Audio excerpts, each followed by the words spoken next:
Le 26 juin 1943, les cieux au-dessus de la France. Le capitaine Robert S. Johnson lutte pour maintenir son P-47 Thunderbolt en vol, tandis qu'un chasseur allemand Focke-Wulf FW-190 le détruit systématiquement. 200 obus de 20 mm percent son fuselage. Le cockpit explose en fragments de verre et de métal. Son corps est blessé par des éclats d'obus. Les commandes de vol réagissent à peine. Selon tous les critères de l'aviation, il devrait être mort. L'avion devrait s'écraser en flammes. Mais contre toute attente, Robert Johnson ramène ce Thunderbolt mutilé à travers 200 km de territoire ennemi et atterrit en Angleterre. C'est l'histoire du pilote le plus difficile à tuer de la Seconde Guerre mondiale et de l'avion qui a simplement refusé de mourir. Robert Samuel Johnson est né le 21 février 1920 à Lorton, Oklahoma. Il a grandi pendant la Grande Dépression. Fils d'un fermier qui luttait pour garder la terre productive tandis que les tempêtes de poussière ravageaient les grandes plaines, la vie était difficile. L'argent était rare. Mais Robert a développé des caractéristiques qui lui serviraient bien au combat. La résilience, la détermination et un refus absolu d'abandonner quand les choses devenaient difficiles. Jeune homme, Robert était fasciné par l'aviation. Il lisait tous les magazines d'aviation qu'il pouvait trouver. Il construisait des modèles méticuleux en bois de balsa. Il rêvait de voler, mais cela semblait impossible pour un pauvre garçon fermier d'Oklahoma. Puis le 7 décembre 1941, le Japon a attaqué Pearl Harbor. L'Amérique est entrée dans la Seconde Guerre mondiale et soudainement, l'armée de l'air avait désespérément besoin de pilotes. Robert s'est enrôlé immédiatement. Il a réussi l'entraînement au pilotage avec des notes exceptionnelles. Les instructeurs ont noté qu'il avait un talent naturel, une excellente coordination, un jugement spatial supérieur et la qualité la plus importante pour un pilote de chasse, l'agression contrôlée. Il n'était pas imprudent, mais absolument déterminé. Quand il avait une cible dans son viseur, il n'abandonnait pas. En janvier 1943, le deuxième lieutenant Robert Johnson est arrivé en Angleterre, affecté au 61e escadron de chasse du légendaire 56e groupe de chasse. Le 56e volait le Republic P-47 Thunderbolt, le chasseur le plus lourd et le plus puissant de l'armée de l'air.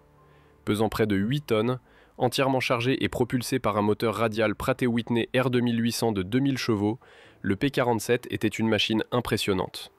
Les pilotes avaient une relation amoureuse avec le Thunderbolt. Il était énorme comparé aux chasseurs élancés et agiles auxquels ils étaient habitués. Le cockpit était si haut du sol qu'ils avaient besoin d'une échelle pour y entrer. Il fallait une éternité pour grimper à l'altitude de combat. Dans les manœuvres rapprochées avec les chasseurs allemands agiles, le P-47 ne pouvait pas rivaliser dans les virages serrés, mais il avait des avantages dévastateurs. Il était incroyablement rapide en piqué. Aucun chasseur allemand ne pouvait suivre un P-47 en piqué à pleine vitesse. Il avait une portée impressionnante avec les réservoirs de carburant externes. Et surtout, il était construit comme un char. L'ingénieur Alexander Kartveli avait conçu la protection et la redondance dans chaque système. Un cockpit blindé protégeait le pilote. Un énorme moteur radial absorbait les dégâts qui auraient détruit les moteurs en ligne. La structure était construite pour supporter un châtiment brutal. Robert Johnson s'est rapidement adapté au Thunderbolt. Il a appris à utiliser ses avantages, la vitesse, le piqué, la puissance de feu dévastatrice de 8 mitrailleuses de calibre 50. Et il a appris à éviter les combats de manœuvre où les chasseurs allemands plus agiles avaient l'avantage. C'était un tacticien intelligent ainsi qu'un pilote compétent. Leur première mission était des escortes de bombardiers, volant en protection pour les formations de B-17 et B-24, attaquant des cibles en Europe occupée. C'était un travail dangereux. Les chasseurs allemands attaquaient les bombardiers agressivement. Les tirs anti-aériens créaient des rideaux de métal explosifs. Chaque mission signifiait des heures de vol au-dessus d'un territoire hostile, où une erreur signifiait la mort ou la capture.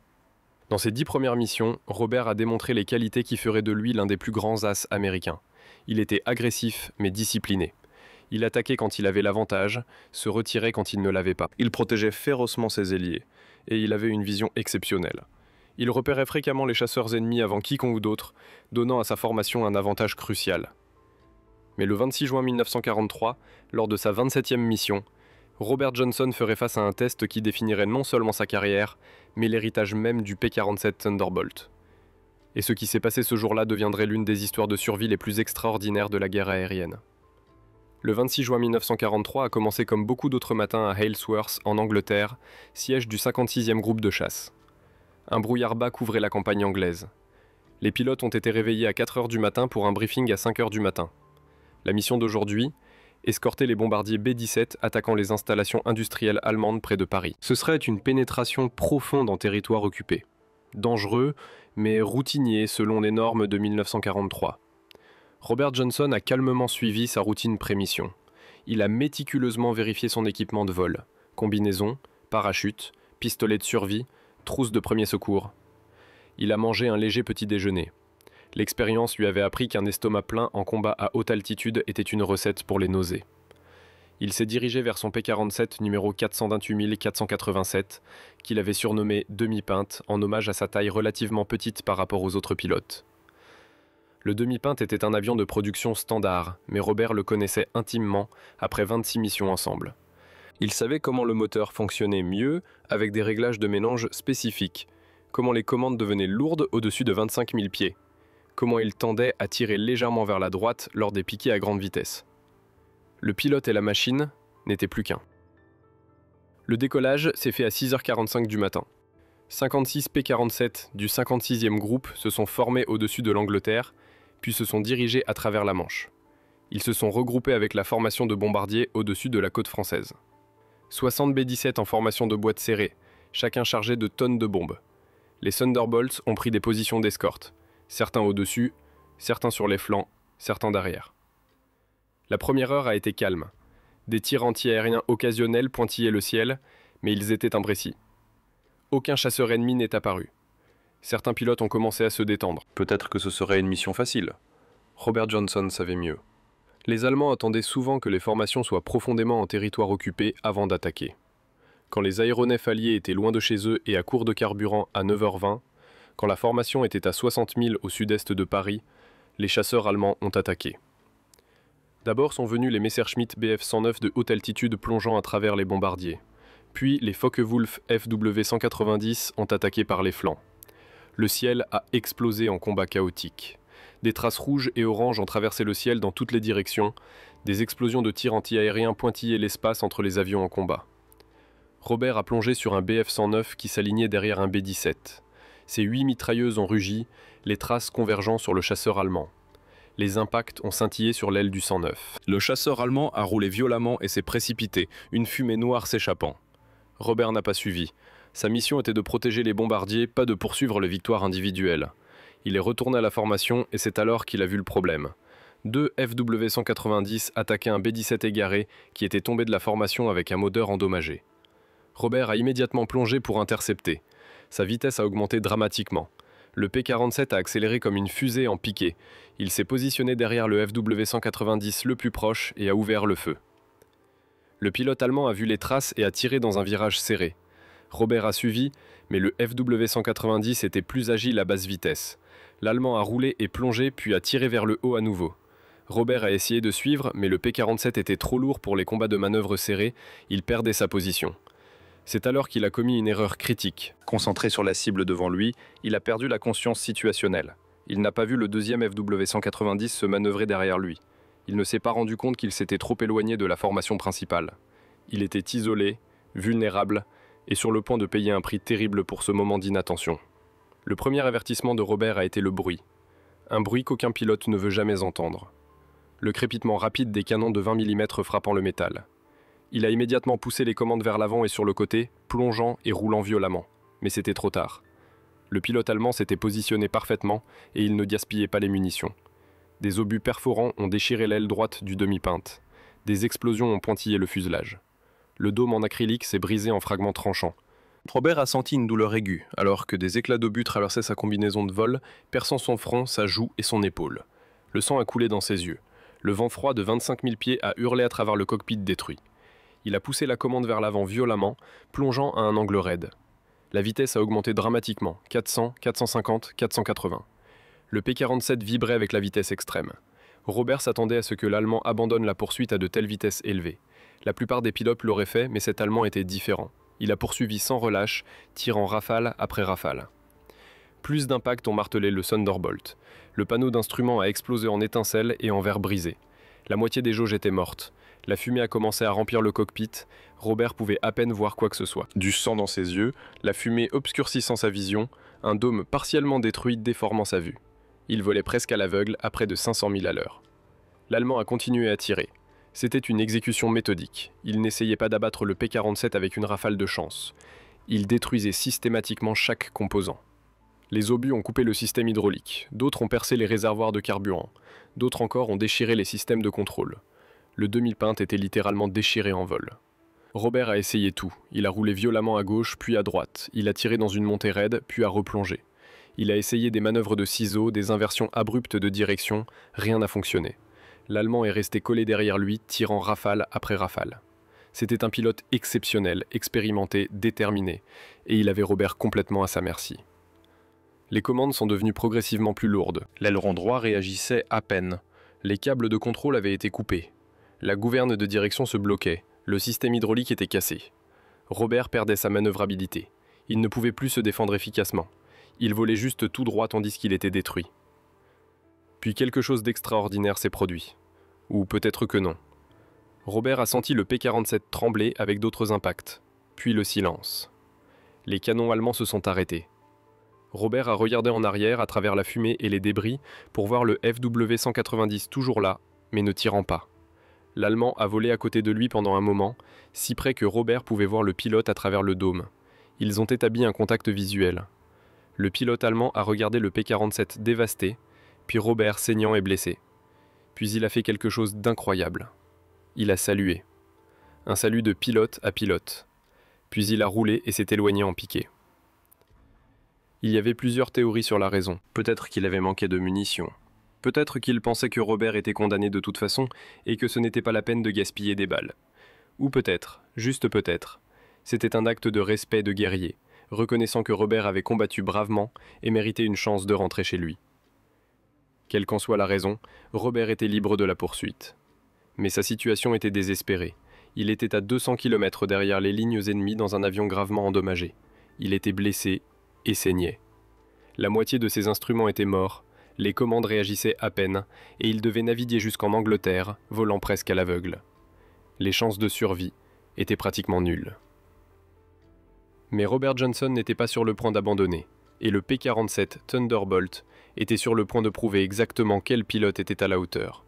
On l'appelait indestructible.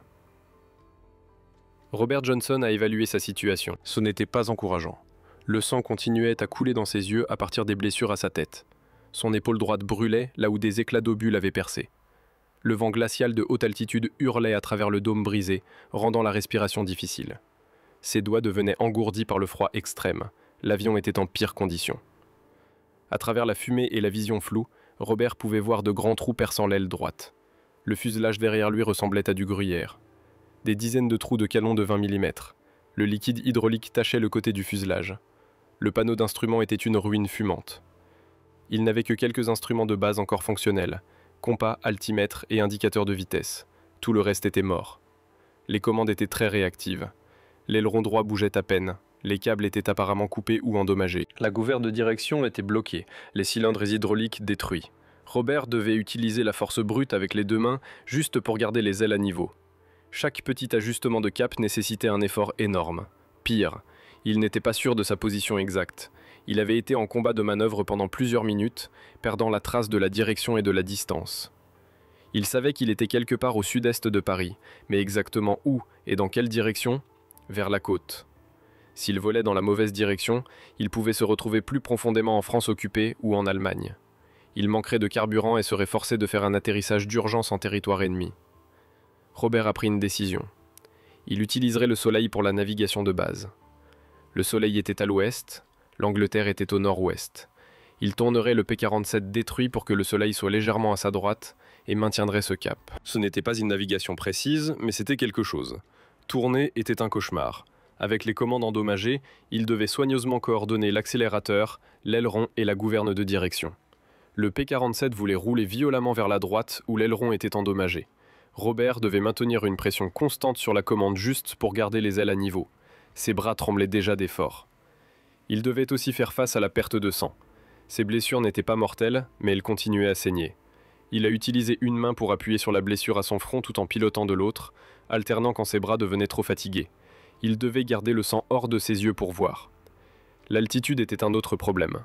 Robert était à 22 000 pieds, assez haut pour que l'air mince rende la respiration difficile avec l'oxygène supplémentaire. Mais avec le dôme détruit, les vents glaciaux drainaient la chaleur de son corps dangereusement rapidement. Il devait descendre à l'air plus chaud. Mais descendre signifiait être plus vulnérable aux tirs antiaériens des défenses terrestres allemandes qui couvraient toute la France occupée. Il a décidé de descendre graduellement à 15 000 pieds, assez bas pour la chaleur, assez haut pour éviter les tirs antiaériens à basse altitude. Il a descendu lentement, 500 pieds par minute, maintenant un cap nord-ouest. Chaque minute semblait durer 1 heure. Ses bras brûlaient d'effort en tenant les commandes. La perte de sang le rendait étourdi. Le froid s'infiltrait à travers sa combinaison de vol, le faisant trembler de manière incontrôlable. Après ce qui semblait une éternité, mais n'était que 20 minutes, Robert a vu quelque chose de merveilleux à travers la fumée et la vision floue. La côte française. Cette ligne distincte entre la terre et la mer. Il volait vraiment dans la bonne direction. Si je pouvais traverser la Manche, j'avais une chance de survivre. Mais traverser la Manche dans un avion gravement endommagé était un défi en soi. C'était 80 000 de libre. Si le moteur tombait en panne, si les commandes cédaient enfin, si je perdais connaissance à cause de la perte de sang, je tombais dans la Manche et me noyais. Il n'y avait pas de terrain d'atterrissage d'urgence, pas d'endroit où atterrir. C'était tout ou rien. Robert Johnson appuya sur l'accélérateur et poussa le petit avion blessé vers l'eau. La Manche s'étendait devant Robert comme un désert d'eau grise. Des vagues blanches parsemaient la surface. Un jour normal, c'était un spectacle magnifique. Aujourd'hui, cela ressemblait à un abîme qui attendait de l'engloutir. 80 000. Seulement 80 000 le séparaient de la sécurité relative de l'Angleterre. Mais dans ce P-47 détruit, chaque mille serait une bataille. Robert traversa la côte française à 15 000 pieds. Immédiatement, les batteries de flak allemandes positionnées le long de la côte ouvrirent le feu. Des explosions noires s'épanouirent autour de lui. Dans des conditions normales, il aurait manœuvré agressivement pour éviter le flak. Mais avec des commandes endommagées, les manœuvres violentes auraient probablement entraîné une perte complète de contrôle. Il vola droit et horizontal, s'appuyant sur l'altitude et la vitesse pour se protéger. Les fragments des explosions de flak scintillaient contre le fuselage déjà endommagé. Quelques perforations supplémentaires dans un avion qui ressemblait déjà à une cible de mitrailleuse ne feraient aucune différence. Robert maintint un cap régulier, les yeux fixés sur l'horizon lointain où l'Angleterre devrait être. Le moteur Pratt & Whitney R2800 continuait à fonctionner magnifiquement. Ces 18 cylindres disposés en configuration radiale prouvaient leur réputation d'indestructibilité. Plusieurs cylindres étaient probablement endommagés. Le moteur tournait plus irrégulièrement que d'habitude, vibrant à travers la structure, mais il continuait à générer de la puissance, tournant l'hélice, gardant le Thunderbolt en l'air. C'était un témoignage de la conception robuste qui avait privilégié la fiabilité par rapport aux performances maximales. Robert vérifia ses instruments restants. Altitude 800 pieds et stable. L'indicateur de vitesse 210 000 à l'heure, plus lent que la vitesse de croisière normale, mais acceptable. Compas 310 degrés maintenant le cap nord-ouest. Le jauge de carburant était parmi les instruments morts, donc je n'avais aucune idée de la quantité restante. Je devais faire confiance au fait que j'en avais assez pour y arriver. 15 minutes au-dessus de l'eau. 20 minutes. Ses bras étaient en pure agonie à force de serrer les commandes contre les dégâts. Il essaya de partiellement attacher les commandes avec une corde de la trousse de premier secours pour soulager la tension, mais cela ne fonctionna pas. L'avion essaya immédiatement de basculer. Il devait maintenir une pression manuelle constante. Il n'y avait pas de soulagement. La perte de sang l'affectait visiblement maintenant. Sa vision s'assombrissait au bord. Des vagues de vertige le traversaient. Il combattit l'envie de fermer les yeux ne serait-ce qu'un instant, juste pour se reposer. Il savait que s'il perdait connaissance, il mourrait. Le P-47 basculerait et plongerait dans la Manche. Personne ne saurait jamais ce qui s'était passé. Il commença à se parler à haute voix. « Allez Bob, reste éveillé. Juste quelques minutes de plus, tu peux le faire, tu dois le faire. » Il chanta des chansons qu'il avait apprises à l'école de pilotage. Des chansons stupides, obscènes, amusantes. N'importe quoi pour garder son cerveau engagé, pour combattre l'obscurité croissante dans sa vision. 30 minutes au-dessus de l'eau. 40 minutes. L'Angleterre devrait bientôt apparaître. Cela devait être. Mais tout ce que Robert voyait, c'était plus d'eau grise. Il commença à douter. Volait-il dans la bonne direction? Avait-il mal jugé la navigation et se dirigeait-il vers l'Atlantique ouvert? Non. Il avait suivi le soleil. Il devait avoir raison. Puis, à travers le brouillard et la fumée et la vision tachée de sang, il l'a vue. Une ligne sombre à l'horizon. La terre, la côte anglaise. Robert ressentit une vague d'émotion si forte qu'elle faillit le faire pleurer. Il avait traversé la Manche. Il était de retour en territoire ami. Ce n'était pas encore sûr. Il devait atterrir cet avion détruit sans se tuer dans le processus. Mais au moins, il était au-dessus du sol britannique. Robert survola la côte avec le petit avion. Les batteries antiaériennes britanniques le suivirent mais ne tirèrent pas. Elles reconnurent la silhouette du P-47 et virent qu'il était endommagé. Robert devait trouver un aérodrome rapidement. Je n'avais aucune idée de la quantité de carburant qu'il lui restait. Il pouvait avoir quelques minutes avant que le moteur ne s'arrête. Robert Johnson repéra un aérodrome en dessous. Ce n'était pas Aylworth, sa base, mais cela n'avait pas d'importance. C'était une piste et c'était anglais.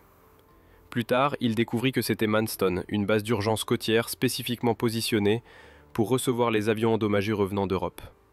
Il essaya d'utiliser la radio pour communiquer son urgence, mais le système était mort. Un autre composant détruit par les canons allemands. Il signala en battant des ailes selon un motif d'urgence. Le personnel au sol vit et comprit immédiatement. Les camions de pompiers se précipitèrent en position.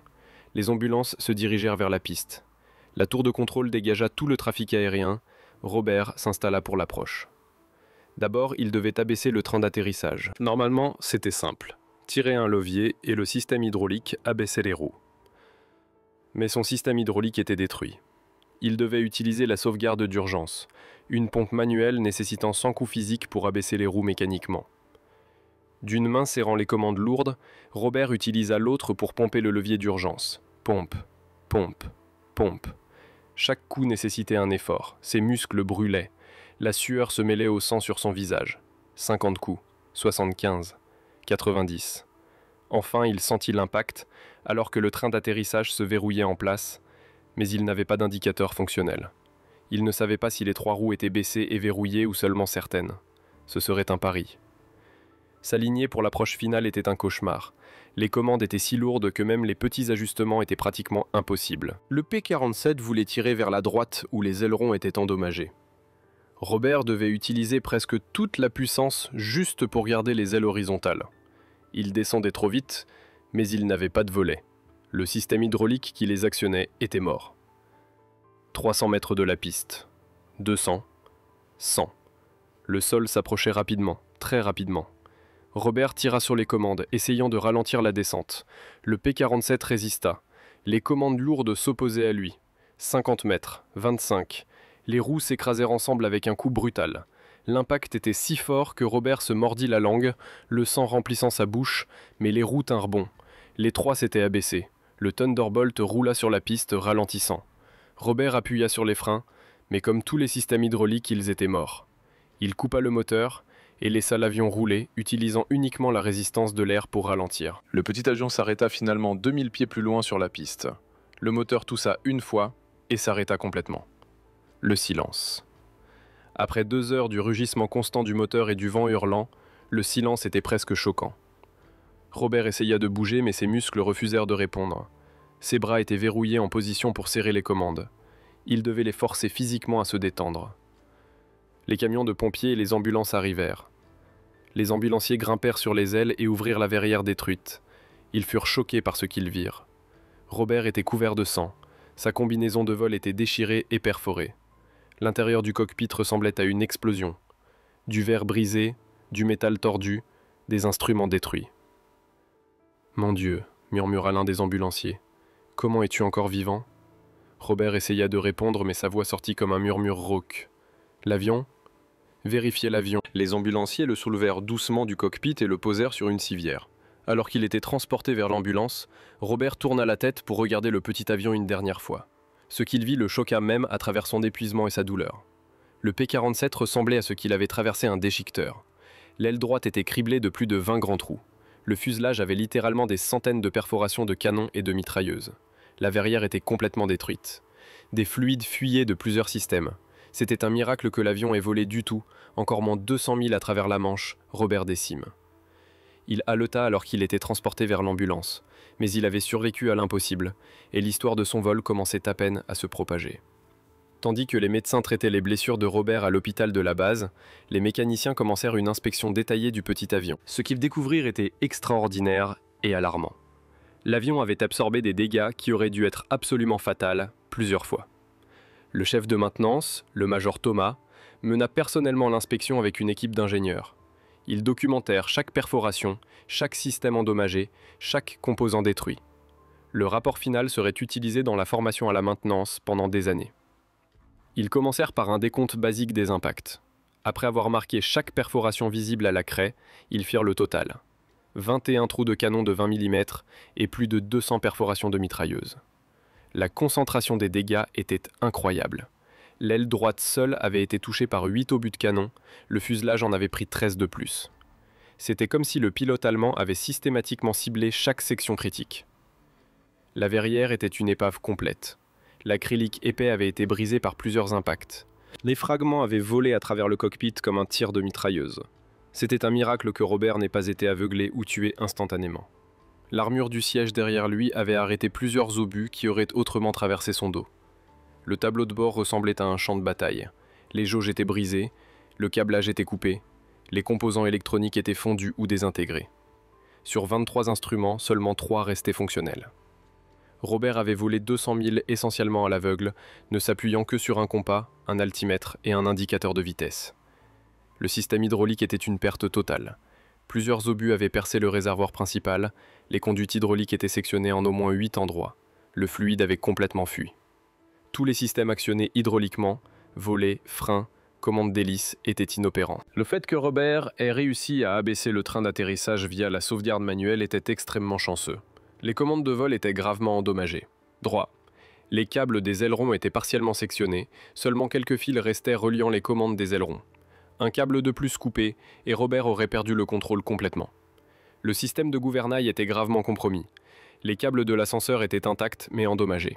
C'était extraordinaire que l'avion soit resté contrôlable de quelque façon que ce soit. Le moteur R2800 avait été touché plusieurs fois. 3 cylindres étaient complètement détruits. Les pistons saisis, les blocs fissurés. 4 autres montraient des dégâts partiels. Sur les 18 cylindres d'origine, seulement 11 fonctionnaient quand Robert a atterri. Pourtant, le moteur avait généré assez de puissance pour voler à travers la Manche. C'était un témoignage de la conception radiale robuste. Les moteurs radiaux pouvaient perdre plusieurs cylindres et continuer à fonctionner, là où les moteurs en ligne échouaient avec un seul cylindre endommagé. Les réservoirs de carburant montraient plusieurs perforations, mais la conception du réservoir auto-obturant avait fonctionné exactement comme prévu. Quand une balle perçait le réservoir, la couche de caoutchouc intérieur se dilatait et scellait le trou automatiquement. Robert avait perdu une quantité importante de carburant, mais pas tout. Assez restait pour rentrer à la maison. La structure du fuselage montrait des dégâts étendus, mais l'intégrité structurelle principale restait intacte. Les poutres principales portantes n'étaient pas affectées. Les nervures et les longerons des ailes étaient perforés mais pas cassés. Le P-47 avait été conçu avec une redondance structurelle massive. Il pouvait perdre des composants secondaires sans effondrement structurel. Le major Thomas termina son inspection et prépara un rapport. Ses conclusions étaient claires. Cet avion a subi les dégâts de combat les plus étendus jamais documentés sur n'importe quel P-47 qui restait volable. Que le pilote ait pu revenir à la base et atterrir en toute sécurité est un témoignage extraordinaire à la fois de la robustesse de la conception de l'avion et de l'habileté exceptionnelle du pilote. Le rapport fut envoyé dans la chaîne de commandement. République Aviation, le fabricant du P-47, reçut une copie détaillée. Les ingénieurs étudièrent les motifs de dégâts, apprirent ce qui avait fonctionné et ce qui pouvait être amélioré. Le petit avion devint une étude de cas en conception de survivabilité des aéronefs, mais la question restait, l'avion volerait-il à nouveau ? Le major Thomas le déclara initialement comme une perte totale. Les dégâts étaient trop importants pour une réparation économique. Mais d'autres ont soutenu que précisément parce qu'il avait survécu à temps, il devrait être reconstruit comme une démonstration des capacités du P-47. La décision fut prise, le petit avion serait complètement reconstruit. Il serait utilisé pour des missions d'entraînement, montrant aux nouveaux pilotes exactement combien de punitions un P-47 pouvait absorber. Et il porterait toujours des cicatrices de bataille visibles, des patchs métalliques où les réparations avaient été effectuées. Des rappels permanents de ce jour incroyable en juin 1943. Tandis que le petit avion était en cours de reconstruction, Robert Johnson passa 2 semaines à l'hôpital se remettant de ses blessures. Il avait plusieurs lacérations à la tête et au visage causées par les fragments de verrière, une blessure par éclat d'obus à l'épaule droite, des contusions étendues causées par l'être jeté contre les commandes, une légère commotion cérébrale, mais rien de permanent ou d'invalidant plus grave que les blessures physiques était le traumatisme psychologique. Robert avait fait face à la mort certaine pendant 15 minutes, tandis que les Allemands le détruisaient systématiquement. Il avait volé 200 000 enseignants, partiellement aveugles, dans un avion qui aurait dû s'écraser. Ce genre d'expérience cicatrisait profondément un homme. Dans ses premiers jours à l'hôpital, Robert avait des cauchemars récurrents. Il se réveillait en sueur, entendant le craquement des canons allemands. Il voyait le FW-190 dans chaque ombre. Les médecins reconnurent les symptômes de ce que nous appelons maintenant le trouble de stress post-traumatique, mais à l'époque était simplement la fatigue de combat. Ils lui proposèrent de le mettre au repos au lit permanent pour le renvoyer à la maison. Robert refusa. « Je n'ai pas fini, dit-il au médecin en chef. J'ai un compte à régler. » Ce n'était pas une question de vengeance. Robert n'était pas un homme vengeur. C'était une question de terminer le travail, de faire sa part, de ne pas abandonner ses camarades d'escadron quand ils pouvaient encore contribuer. Après 2 semaines, il revint au statut Le Vol. Son commandant, le colonel Hubert Zena, leader légendaire du 56e groupe, l'appela pour une réunion privée. « Bob, dit Zeka, tu n'as besoin de rien prouver à personne. Ce que tu as survécu là-bas est plus que suffisant. Personne ne s'attendrait à ce que tu retournes au combat. »« Je veux voler, monsieur, » répondit simplement Robert. Zeus l'étudia longtemps puis hocha la tête. « Tu voleras, mais commençons lentement. Des patrouilles de routine, rien d'intense. Si à un moment quelconque tu sens que tu ne peux pas continuer, dis-le-moi. Pas de honte à cela. » Robert retourna au combat en juillet 1943. Ses premières missions étaient difficiles. Chaque fois qu'il voyait des FW-190, ses muscles se tendaient. Chaque rafale de flaques le faisait frémir involontairement. Il devait consciemment se forcer à rester calme, suivre son entraînement et ne pas laisser la peur le submerger. Mais graduellement, sa confiance revint. Il se souvint pourquoi il était devenu pilote de chasse. Il a redécouvert la joie de voler, la satisfaction de protéger les bombardiers, la camaraderie de ses camarades d'escadron. Le traumatisme n'a pas disparu, il ne disparaît jamais complètement, mais il a appris à le gérer. Et il a commencé à accumuler les victoires. En août, il a abattu 2 Bf-109 en combat. En septembre, il a détruit un FW-190, le même type d'avion qui avait failli le tuer. Chaque victoire était un pas au-delà du traumatisme, se prouvant à lui-même qu'il était toujours un pilote capable. Octobre a apporté d'autres victoires. Le 2 novembre, Robert s'était forgé une réputation de pilote exceptionnellement agressif, mais aussi extrêmement prudent. Il attaquait quand il avait l'avantage, se retirait quand il ne l'avait pas. Il protégeait farouchement ses ailiers et il n'a jamais plus perdu la conscience de la situation. En décembre 1943, Robert a atteint le statut de DAS avec 5 victoires confirmées. C'était une étape importante. Il a continué à ajouter à son total tout au long de 1944. 7 victoires, 10, 15, 20. Chaque chiffre représentait un combat mortel où lui ou l'ennemi mourrait. Chaque chiffre était une vie sauvée. Un pilote allemand qui n'abattrait pas de bombardier ne tuerait plus aucun pilote allié. Mais Robert n'a jamais oublié ce jour de juin. Il portait des cicatrices physiques, des fines lignes sur son front et sa joue où l'éclat d'obus avait coupé. Et il portait des cicatrices plus profondes que personne ne voyait. Dans les interviews d'après-guerre, il était toujours humble à propos de ses accomplissements. « J'ai eu de la chance, disait-il. Chanceux d'avoir cet avion sous moi. Chanceux que les ingénieurs aient construit quelque chose d'aussi robuste. Chanceux que les Allemands aient manqué de munitions ou aient choisi de me laisser partir. » Mais ce n'était pas seulement de la chance. C'était une compétence exceptionnelle, du courage sous une pression extrême et un refus absolu d'abandonner quand la mort semblait certaine. Robert S. Johnson a terminé la guerre en tant que 2e as américain le plus titré du théâtre européen, avec 27 victoires aériennes confirmées. Seul Francis Gaby Gabreski, son camarade d'escadron du 56e groupe, en avait plus avec 28. C'était un record extraordinaire. Mais la véritable contribution de Robert allait au-delà des chiffres. Son expérience du 26 juin 1943 est devenue une étude de cas dans plusieurs aspects de la guerre aérienne. Pour les pilotes, elle a démontré que la survie était possible même dans des situations apparemment sans espoir. Ne jamais abandonner est devenu un mantra du 56e groupe. Souvenez-vous de ce que Johnson a survécu et continue à combattre. Pour les ingénieurs, la demi-pinte a fourni des données inestimables sur la conception de la survivabilité. République Aviation a analysé chaque aspect de la raison pour laquelle l'avion était resté volant malgré les dommages massifs. Plusieurs améliorations ont été incorporées dans les P-47 ultérieurs, basées directement sur cette analyse. L'armure du cockpit a été renforcée. Elle était déjà substantielle, mais les ingénieurs ont vu où une protection supplémentaire aurait pu prévenir certaines des blessures de Robert. Des plaques d'armure plus épaisses ont été installées dans les zones critiques. La redondance du système a été augmentée. Le fait que Robert ait perdu pratiquement tous les systèmes hydrauliques, mais ait quand même réussi à abaisser le train d'atterrissage manuellement, a démontré la valeur des sauvegardes. Plus de systèmes ont reçu des capacités manuelles d'urgence. La protection du réservoir de carburant auto-obturant a prouvé sa valeur absolument. Les perforations multiples auraient dû vider complètement les réservoirs. Au lieu de cela, les joints ont fonctionné, permettant à Robert de rentrer à la maison. Les réservoirs auto-obturants sont devenus standards sur tous les avions de chasse ultérieurs. Le moteur radial R2800 a acquis une réputation presque légendaire d'indestructibilité. Le fait qu'il ait continué à générer de la puissance avec la moitié de ses cylindres détruits a impressionné même les ingénieurs sceptiques. Les moteurs radio sont devenus le choix préféré pour les avions d'attaque au sol et d'autres rôles où les dommages de combat étaient attendus. L'histoire de Robert a également eu un impact psychologique profond sur les pilotes.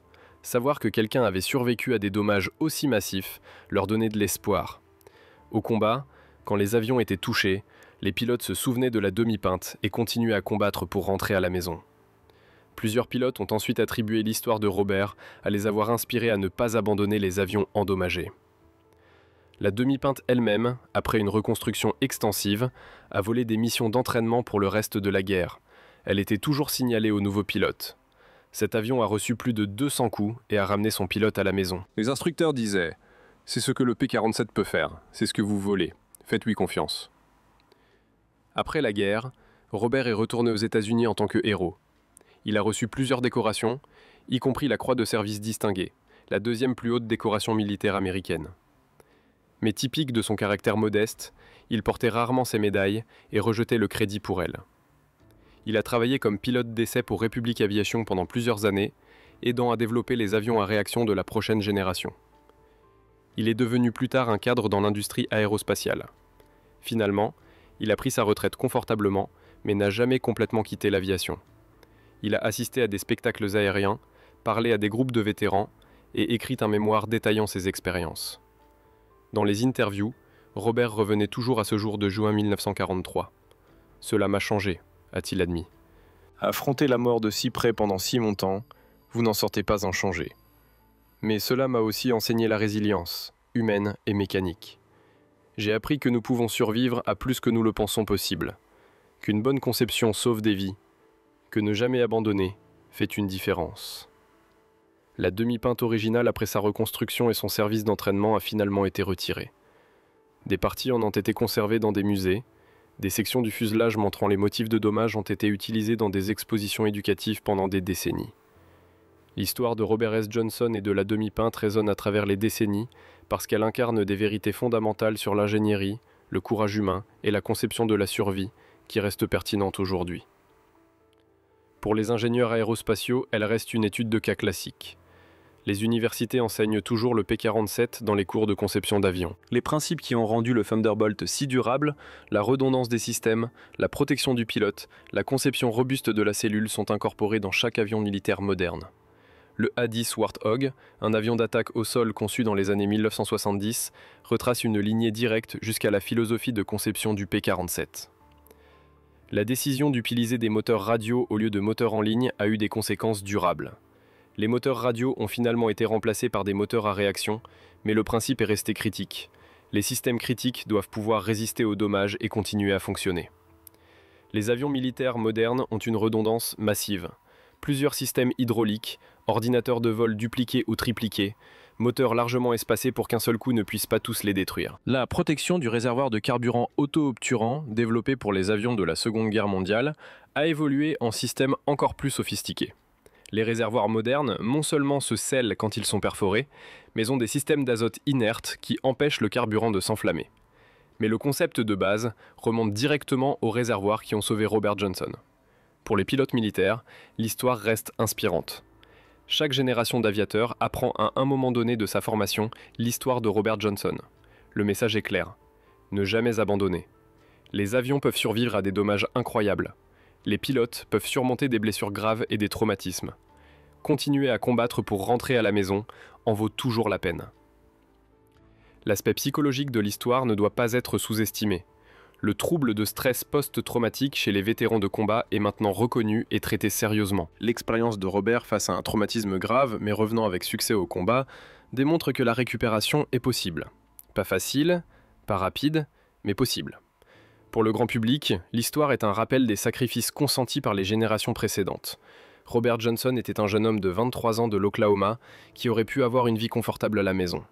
Au lieu de cela, il a choisi de voler au combat, a affronté la mort plusieurs fois, a été gravement blessé, mais a continué à servir. Lui et sa génération ont vaincu la tyrannie par le courage, le sacrifice et la détermination. L'histoire célèbre également une conception d'ingénierie exceptionnelle.